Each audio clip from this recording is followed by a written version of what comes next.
Takulandirani ku AMTV Malawi kuchimake kwa nkhani zenizeni.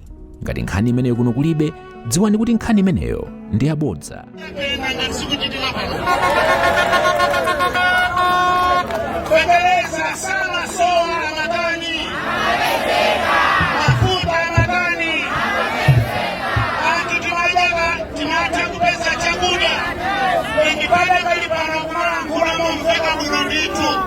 Kabeza chawino chimene Mulungu atipatsa. Mulungu atipatsa dalitso kabambe kuti ife tikapeze dalitso m'dziko lathu. Ala ine kuti ndilankhule zambiri nthawi yatha ndilakwitsa. Ine ndifuna ndikupempheni Bwana. Muwalankhule anthuwa. Muwapatse fundo zina zabwino matipatsa zija. Komanso Bwana tikonza msonkhano kuno. Anthu wafuna msonkhano Bwana. Kuti tizalankhule nawo bwinobwino mosindika. Kuti adziwe kuti tikufuna kupanga chani m'dziko lino. Dziko limene lasokonekera. Anthu akuona ku filling station Bwana kusowa mafuta. Alibe chikhulupiriro kuti zinthu zimene zidzatha liti. Koma inu ndamene muti muzikonze zinthuzi. Alankhuleni anthu Bwana. Zikomo kwambiri.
Vice President Atu Anyonyo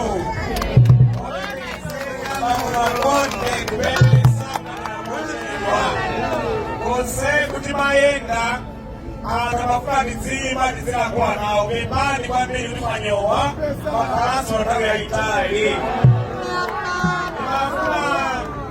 nimafuna nipeleke ule mkwa Vice President komanso ena onse amene abwera tabwera olimodzi malo ano iperekeso ulemu wagaleka anthu amayi ulemu wanu pamodzi ndi region yonse ife tonse ku district constituency tonsefe ulemu wanu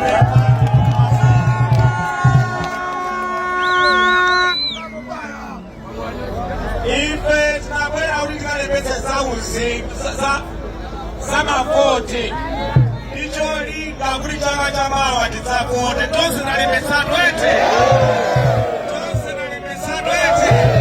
tilimbikitsane tikalembetse za mavoti inu mukaliona dzikoli lasokonekera twete mukaliona dzikoli njala yavuta kwambiri Federesa wakwera mtengo chimenecho anthu akufanira kugula Federesa njala yavuta Malawi chimanga chakwera kwambiri zona zimene zoyeti mchumbi chokugula zonse zakwera kwambiri eti mafuta ndi amene walero kuti ndi forex yatumitsiwa kabasi zovuta kwambiri chifukwa dukanika kugula mafuta agalimoto anthu akupakhalira ma filling station Chito tsono sikusowa ashikabata mbili akubanika kupeza chito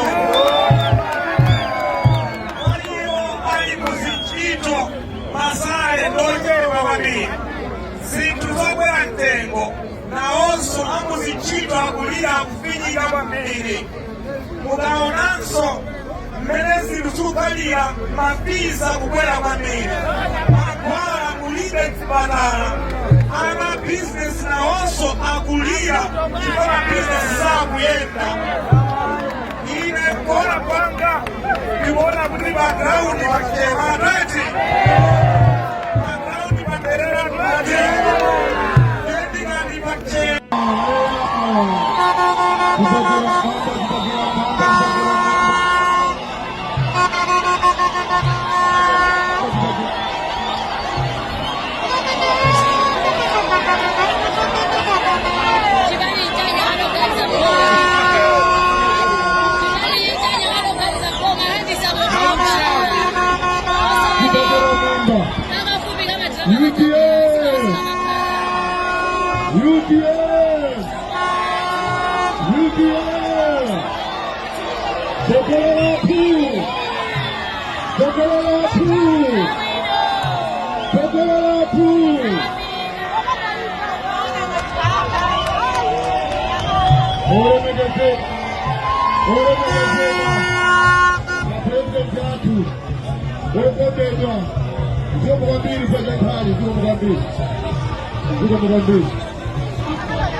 Osaiwala kupanga subscribe ku channel ya AMTV Malawi.